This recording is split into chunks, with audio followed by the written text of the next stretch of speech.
சம்போ சிவ சம்போ சம்போ சிவ சம்போ சம்போ.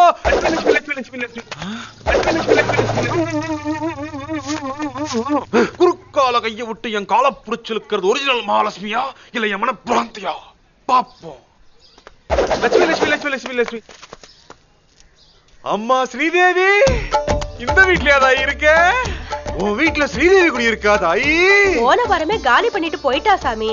அடச்சி, அந்த ஸ்ரீதேவி இல்ல, மகாலட்சுமி மகாலட்சுமி. உன் வீட்ல லட்சுமி கலாசம் பொங்கி வழியுது தாயி. உன் மேல மகாலட்சுமி தேவி கருணப்பார்வை விழுந்துருச்சு தாயி. என் பேரு தாயி